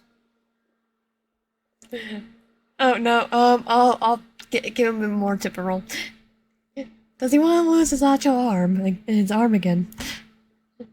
Schlieffen Silenos. Schlieffen Silenos. That's how I pronounce it because it does sound German. It was fortunate to hear about Schlieffen just before the day ended. After she told me about him, I was completely overwhelmed with confusion. I knew Schlieffen was quite talented and thought he might be able to join the divine organizations, but I never imagined he had actually joined one. Looks like I really must avoid the Reaper Corps, just as Lord Uria warned. And the head of the Reaper Corps must be that man in the red shirt. The one who was the most hostile towards me the last time we met. Yeah, like grab us. He wanted to kidnap us. Before heading back to the dormitory, I sat on the bench overlooking the Divine Ministry, watching as it slowly became engulfed in the sunlight. I needed some time alone to organize my thoughts and strengthen my resolve. There you are. Been hiding here? Run! But my peaceful break was shattered in an instant. A familiar, detestable voice called out to me from behind. You vanished without a trace, like a rat. And I thought you were hiding somewhere. Turns out you were in the Divine Ministry. Did you join the Divine Ministry or something? Yes. So don't touch me. The man in the bright red shirt and his title, his title as the head of the Reaper Corps, exuded an intimidating presence. But for some reason, I didn't want to to back down in front of him. Yes, I've officially joined a divine ministry with Lord Uria's permission. And you're already calling him by name, huh? Lord Uria told me to address him that way. Is there any problem? Such nerve for such a small person. Kick his butt. But no matter how awful his personality was, he was still ahead of one of the divine organizations. His piercing gaze was just uncomfortable. It was suffocating, sending an overwhelming sense of dread from my chest. As we glare at each other, like we're ready to RIP each other, the sky darkened, revealing the deep blue of the night. Interesting. And that's when... What? Why can't I breathe? Oh. Who in the world does this guy think he is? Even though it was obvious I was struggling, I clenched my throat and grasped for air. The head of the Reaper Corps was just watching with a smug smile. Did that guy cast some kind of spell on me? Probably. Yeah, I did. Otherwise, there's no way he would just stand there grinning while I was joking like this. Oh, but I do need to warn you about something. You're free to go between the Divine Ministry and the Holy Knights. But not the But Reaper under Corps. no circumstances should you enter the Reaper Corps, which is overseen by Hai's Karo, for the time being. Now we need to run. So that man is Heis Caro, the head of the Reaper Corps. Huh? Recalling Uria's warning, I immediately fled the scene. I couldn't hear any footsteps behind me, so it seemed like the head of the Reaper Corps wasn't following. But no matter how far I ran, the suffocating feeling as I were on the verge of death wouldn't go away. My vision slowly started to blur, but even so, I kept running, driven by a desperate need to escape. What? Unable to see clearly, I had accidentally bumped into someone, and when I looked up in shock, what I saw was a cold, stern face just like the one from the night before. It was Uria. The sun has set. Why are you leaving the Divine Ministry? I'm trying to run. It's just... Did you encounter someone? Who did you run into? The person who told me not to meet. The head of the Reaper Corps. He was trying to jump me. Meeting him means you were outside the protective magic barrier of the Divine Ministry. I was pretty sure I was in the Divine Ministry. Lord Uria. Ask for help. Please help me. I can't breathe.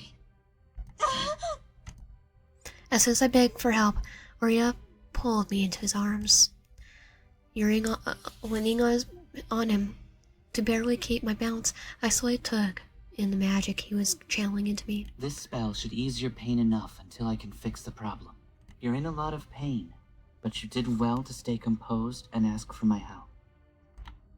With Uria's gently helping me breathe, I slowly returned to normal. You must remember what I'm about to tell you. Keep away from him. Continue. Chapter 3, The Meaning of Necessity. We talked this morning, didn't we?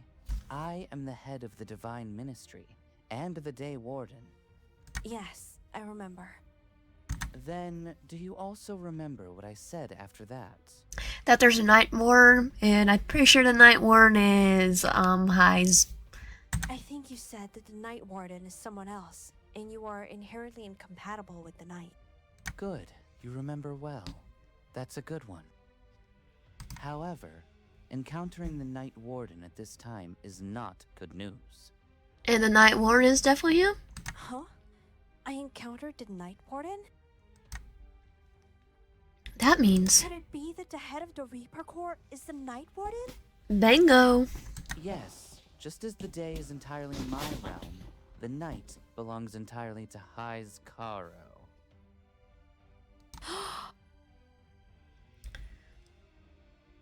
I'm gonna say, isn't Heizen? I thought it was more the correct pronunciation. That's why I can move freely at night, but it also means that my powers are significantly weakened compared to the day. It also means I can't protect you as fully as I can during the day. So is Streifen. Only because I do remember German a little bit. That's also why you struggled to breathe just now. As night fell, the Divine Ministry's protective magic diminished and could no longer shield you. So your force fields disappeared and he took advantage of it? Taking advantage of that gap, High's Caro pulled a prank on you. It's just a prank, bro. Really? Really, that was not a prank. More than anything, I couldn't believe Uria used the word prank. Even from appearances alone, I could tell that the head of Reaper Corps was a lunatic. No, a scoundrel. I think a lunatic's a little worse. But to treat endangering someone's life as a mere prank? Well, he would have an an RL. He would have a good career as a YouTube prankster. How much more reckless could he be? So, leave the rest to me and return to the dormitory of the Divine Ministry immediately. Okay, can you welcome me? And from now on, make sure to stay within the Divine Ministry's grounds after the sun sets. I think I was, though. I think he just decided to pop in. Although I wanted to leave right away, as Uria strutted, I didn't hesitate for a moment. Wait, Lord Uria. Uria looked at me with a gaze that seemed to ask, "Why are you still here?" But here's one thing I absolutely needed to confirm. If the night truly belongs entirely to the head of the Reaper Corps, and if your power weakens significantly compared to the day, is it really okay for you to confront the head of the Reaper Corps right now? Oh, don't worry, he has backup. Oh. Uria appeared deeply surprised, as if my question had caught him completely off guard. Thank you for worrying about me. But even in my weakened state, I'm not at a level where I'd lose to High's Caro as he is now. Plus, he has backup. it's the Holy Knights. Later. More importantly, I want you to listen to my words and return immediately. I'll head back right away. Please be careful, Lord Uria. You too. Nodding at my farewell, Uria immediately disappeared towards where the head of Reaper Corps was. Without wasting any more time, I started running towards the dormitory. Countless questions swirled in my mind, but wasn't the time to dwell on them. The only thing I could fear was that Uria was one of the stronger heads amongst the divine organizations. That little rat scurried off, so I graciously gave her 10 minutes before hunting her down, only for someone entirely different to show up instead. Yeah, I think it's kinda ticked off. Highs? Still, I'm glad the one who showed up wasn't completely random. Otherwise, I would have chased that brown-haired girl to the ends of Akavine. And then get a fistful of flames. High's Caro. I'll go Human Torch on him. Anyway, it's good you're here, Uria. I've got plenty of questions to grill you with, so this is the perfect chance to have a real heart-to-heart. Very well. As a fellow head of Akavine, I won't refuse your questions. But still remember, the line must never be crossed. Well, I'll have to think about that. Highs, know your place. He's gonna beat you up, guys. Perhaps in the past, but the Highs of today isn't strong enough to defeat me. even with the arrival of night. Oh yeah, no, he's still gonna get beaten up. Yep. Oh, so you're provoking me now, Uria. And then he's just gonna get double teamed. Not long ago, you were all about working together to uncover the curse that could shake the very foundation of Akavine. And now you're changing your tune. I think he's already got a crush. Makes sense then. You all shared the tracking spell placed on that girl, only to suddenly cut off mine alone. Yeah, I think they did that on purpose. So what happens if... Okay, I cannot wait to see his full route fully. Was your connection to the tracking magic severed? Pretending not to know? How shameless. You were the one managing the tracking spell on her, and you're no fool. There's no way you couldn't handle maintaining the magical flow connected to us properly. And from the way you're talking, it seems you still have access to that tracking spell. Nope, no I don't. From what I hear, even Ismay can still trace her. Yeah, because they're on the same page. So it seems I'm the only one who's been cut off without notice. Huh. Yeah, there might be some reasons. Ah, I see. You're not foolish enough to forget about the tracking spell we placed on that girl. Even though he was not in the same wavelength of everyone else until they had to spell it out for him. What nonsense are you spouting? I apologize for underestimating you, Highs. I assumed you'd completely forgotten about the curse we're investigating because of the commotion you caused not too long ago. What, with me or... So to avoid unnecessarily wasting mana, I severed your connection. But I didn't realize you were so deeply interested in that matter. This is outright thuggery.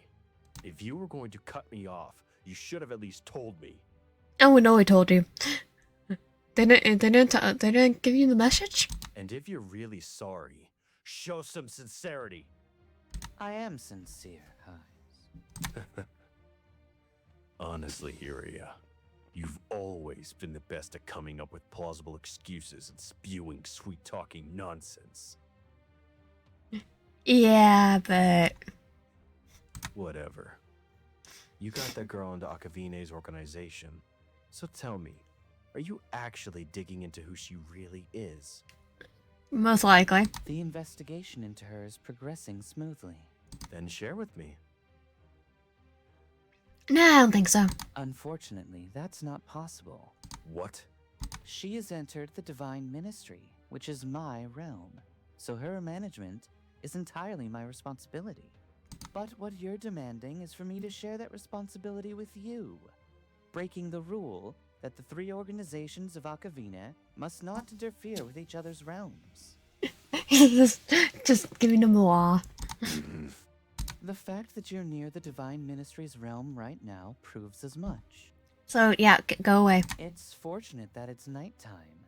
If it were daytime, you would have clearly violated the realm of the Divine Ministry. Technically still violent now because it's near the premise. You. I've said my piece. Now leave. The Night Warden can't continue shirking his responsibilities, or leaving the realm of the Reaper Corps unattended at will. And who's in control right now? Is it Shifen? This is amusing. Highs. Do you even realize how you're acting right now, Uria? You look like you're scrambling to hide something, like a thief caught in the act. Highs, Caro. But what should I do about that? Nothing. The more you act like that, the more intrigued I get. At this point, I might just have to invade your realm and find out everything about that girl. Wait, if you evade, does that mean war? Leave while I'm still being polite. We'll see. Boom. That was me. Do not discuss her any further, nor trespass into my realm. Oh, and no, it's him. This is your last warning. Leave now, Highs Caro, while I'm still asking nicely. I don't feel like it. Truly, the Highs of today is no different from a profane heretic. I almost find myself longing for the Karo of 1,000 years ago, who wish to abandon it all. Oh wait, they're over 1,000 years old. If you've now resolved to shoulder the weight you once abandoned, you ought to act accordingly. Are all 3 of them over 1,000 years old? Why the hell are you dragging up something from 1,000 years ago? Are they actually the gods of the world, masquerading as humans? Boom. Well, not that it matters. I threw away that trashy dream ages ago. And Uria, you've got it all wrong. I didn't decide to shoulder that burden. I decided I wouldn't die. So that's why you're running wild like a mad dog.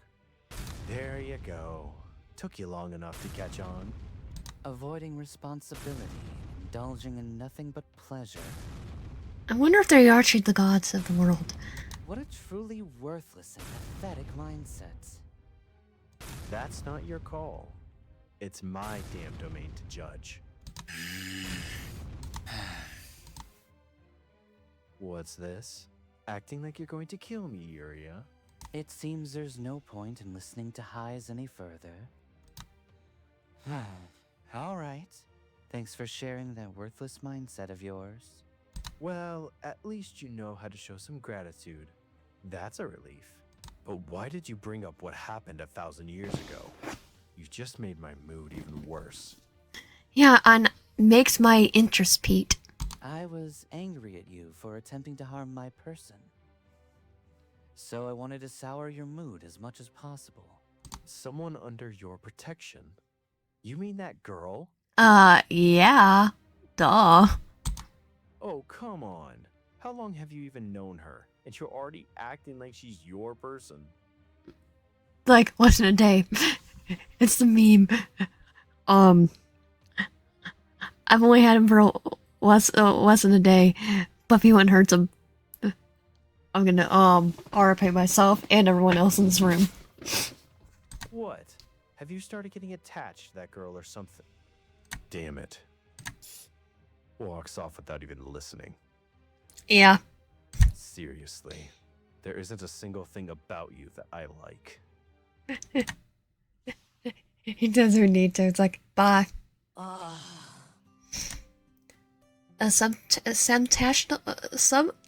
lot of workload had been piling up for several days now. The strain was starting to take its toll on me, and I leaned forward, resting my arms on the desk and burying my face in them. A pounding headache made it painfully clear that my condition was far from good. The other assistants can handle the grueling workload because they can use healing or enhancement magic, but that's not an option for me. It hadn't taken long for me to learn everything Uria had to teach me about being a print assistant. I quickly completed the handover process, and at the time I quickly fell by Uria's praise. It reassured me that I wasn't entirely useless to divine ministry. I didn't want to get caught up in rumors about being a parachute appointment. I wanted to prove that even without magic, I had essential skills to offer. And yet, this workload is just way too much. When my official duties at the Divine Ministry began, most people didn't trust me much, so they didn't assign me too much work. However, after I discovered a critical mistake in document processing and proposed a solution, my colleagues began to see me differently. It felt like I was finally being acknowledged, and that wasn't such a bad feeling. But acknowledgement always comes with its own praise. More work. Since I can't use magic as a apprentice assistant, my tasks were limited to handling paperwork. As a result, my desk became buried under mountains of documents. Oh, I'll be happy with that. It's like, I'll get to sit on the desk all day. I glanced at the clock, showing it's already near 4 p.m. Well, it wasn't long until the office end of the official end of the workday. I had no intention of stopping at 6 o'clock. No matter how overwhelming the workload, I resolved to finish everything assigned to me before heading to the dormitory, because they were still people who needed me. Honestly, it's also because I know that someone like me could get kicked out if I don't perform well. Still, I can't deny that I'm physically reaching my limit. It's just paperwork. Maybe I should ask Laurel to use a healing spell on me when she comes by. It's just paperwork. It's not like I'm running around having an asthma attack. Or, I always stop by the apprentice assistant's office shortly after 4 o'clock, so I decided to take a brief rest until then. Later. But at the moment the door suddenly burst open. Thinking Uria had arrived early, I lifted my head with a smile. What is the meaning of this?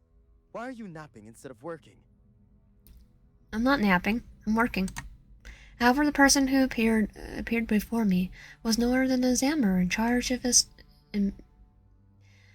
emissions, who had always looked down on me.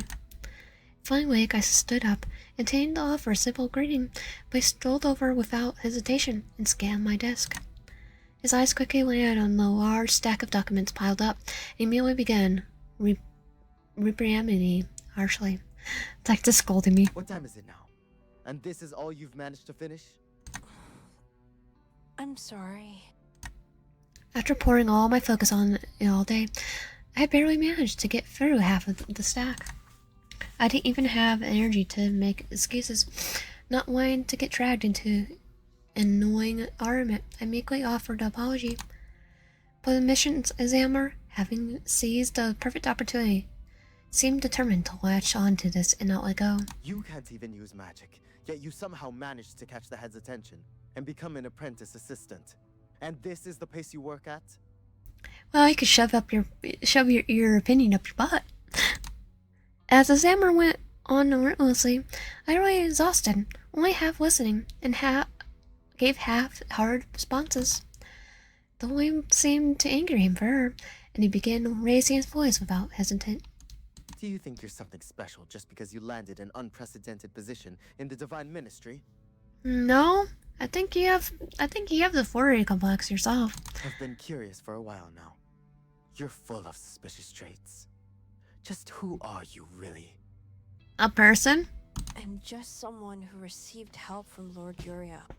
Right, and I was suspicious of that too. How did you manage to get permission to address the head by name after just one day here? Magic. Oh wait, no, we had magic here. Charm. Thanks to you, the Divine Ministry has been unusually chaotic lately. What exactly is your relationship with the head? I'm gonna say, a Mississippi gutter pretty soon. The examiner loud shouting pierced my ears, making me feel dizzy. The sign couldn't continue facing off of him any longer. I stood up, intending to leave the office until Uria arrived. I have no special relationship with the head. More importantly, I need to step out for a moment. Are you in some sort of secret affair with the head? If I was, would that... is that any of your business? No. The examiner, unable to contain his anger, grabbed my arm tightly and shouted fiercely. He continued yelling something, but I couldn't process his words anymore. Already on the verge of collapsing from exhaustion, the forceful grip on my arm only fueled a rising wave of anger and irritation within me. Then all of a sudden I felt it. The curse which had laid dormant since Uria's healing magic began to stir again. What is this? He too must have since done something aura emanating from the curse, expression twisted with discomfort. Yeah, maybe not touch people? Let me go! If my emotions flare up any further, the curse might explode. Answer me first. If it hurts, it goes off, it's all his fault. Even as he noticed the pearl spreading across my face, he refused to raise his grip. The problem was that my exhaustion had drained me to the point where I couldn't control the curse intensely. No, stop! Soon the telltale signs of the curse began to manifest as my vision flickered and darkened ominously. Please, no. I can't handle this anymore. Stand back. Head?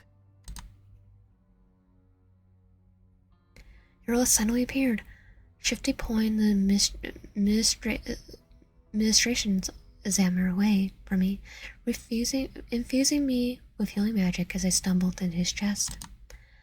In an instant, the curse on me stirring subsided, and the exhaustion that had been wielding, weighing me down for days, vanished entirely.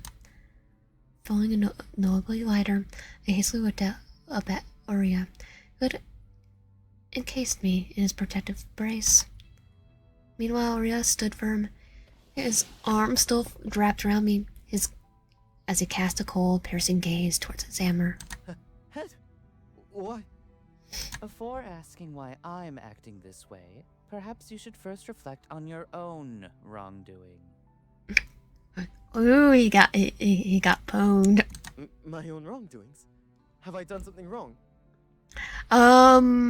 Let me see. Antagonizing someone with a curse.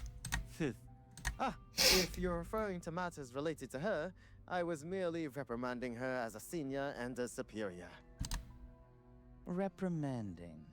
That's certainly a convenient word to dress up your lack of decency. I truly mean it. I was just... By your own admission, then, it's fair that I, as your superior, also reprimand you, isn't it? Yes? I will clarify some very basic facts for you first. The Divine Ministry is entirely within my realm. The final authority for recruiting members and the ultimate approval of tasks handled here all fall under my jurisdiction. Not yours. I am well aware of that, Head. I truly am. Then why would someone who supposedly knows this ignore my decisions and act independently? You are fully aware that I personally accepted her into the Divine Ministry. Yes, right? So why did you not treat her as a member of this organization, as one of my people? That's... No excuses. I've decided that I can no longer overlook the fact that you obtained your position through improper means. Wait, me or him? You understood that the Divine Ministry is entirely under my control, yet it seems you failed to consider that I would be aware of everything happening within it. Oh, he's getting fired. Yes, at first I chose to observe the misconduct of some members. No matter how they acquired their positions, as long as they worked earnestly for the Divine Ministry, it didn't concern me. However, in your case, you have the title of a high position, but not the purpose of serving the Divine Ministry in the slightest. Therefore, leave the Divine Ministry immediately. Oh, yep, he got fired. And rest assured, I'll be removing the higher-ups who placed you in this position as well. Oh, they got fired too. Man. But please, Head, just hear me out for a moment. Swish. In the blink of the eye, the Zammer vanished before my eyes. Did he just Fando snap him? As I blink in surprise, Uria's cold expression softened, and he looked down at me with a jealous gaze. From now on, neither that man nor anyone associated with him will ever set foot in the Divine Ministry again. Sorry for being late. No, I'm just grateful that you came to help. But this is usually the time Laurel visits. Why did you come here instead? Partly because I haven't had much time to see you lately, and I wanted to check on you. And he has a crash. And more than anything, I had a strong feeling that you were in serious trouble. So I came to confirm it for myself. Thankfully, I arrived just in time again. It seems you're no longer surprised, exhausted, or overwhelmed with emotion. As Uria gently pat my back, I couldn't bring myself to speak for a while.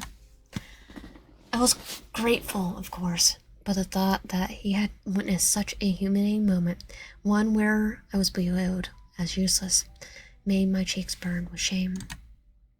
To think that Uria, of all people, who had always treated me with respect, had witnessed my argument with someone who called me worthless. I hope he doesn't think the same way. I don't think so. Memories have harsh words, like useless child, unnecessary child, hurled at me during my time at the Premier Academy and the orphanage, lingered in painful trauma.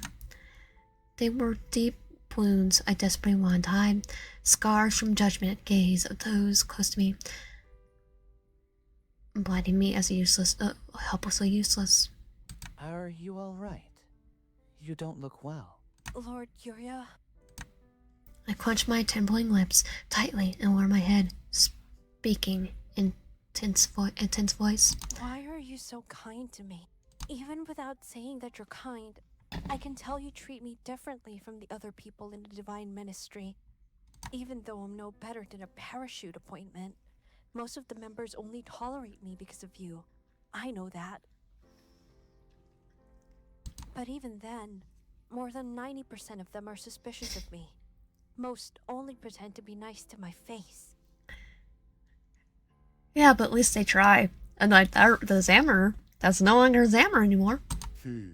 But you, Lord Uria, why? Why did you accept me? Truly, why? Because of the curse. Is it just because of the curse? To investigate it further? To uncover the connection between me and the curse? I lowered my head, my eyes widening as tears well up. I clenched my face tightly, desperately trying not to cry. Years of balled up with sorrow, friends spill over. I felt certain that no matter how Uria responded, his words would have leave yet another scar in my heart. Still, my situation was pitiful, with no room left to retreat. However, that may have been the reason at first, but I believe our ending will be different. Like romantic? What do you mean? Do you want me to need you solely because of the curse, even at the end of our journey together? No. Oh. You can be honest. Whatever you say, I'll listen. Encouraged by Uria's warmth and faint, tearful lament escaped me at last. I just want someone to need me for who I am. Not as a means to an end, but unconditionally, for my true self. Like a parent. I wish there could be someone like that in my life, even just one person. Or a romantic partner. I don't want to be a useless person. I don't want to be someone nobody needs. Even if it's not to that extent, I wish for someone who truly respects me, who sees me as I am. And loves me. I don't want to be branded as a cursed wretch or a bringer of misfortune anymore. The vivid memory of a sorrowful day when I was 12, came flooding back. A day of misery and never one to repeat ever again. I mean, our parents again? It so happens that I have a wish as well. What is it? I wish to be there at the end of you. Truly. To be at the end of me, like when I pass away? The end of me? Do you mean when I leave the Divine Ministry? No. The end I speak of goes far beyond that. Once again, Uria's words were difficult to fully comprehend. Oh yeah, because he's over 1,000 years old. Yeah, I couldn't help but be drawn by his serene gaze, which led a mysterious and deeply specific light. It was a gaze that captivated me in ways I couldn't fully explain. The sun is about to set. Would you like to have dinner with me before night falls? Pardon? As the day comes to an end, I can move more freely. And as long as we return to the Divine Ministry before nightfall, it should be fine. Accept his proposal. If that's okay, I'd be grateful to join you. Feeling wear down, I needed a way to lift my spirits. Dinner with Uria didn't seem like a bad option. Carefully accepted Uria's proposal, he responded with a radiant smile. gently extending his hand towards me. I'm glad you're willing to follow my words. Honestly, if you had refused me and coldly pushed me away, I would have been quite upset. Shall we go then? Yes. As soon as I took his outstretched hand, Uria cast a spell, whisking me away from the apprentice assistant's office in an instant. What about my work?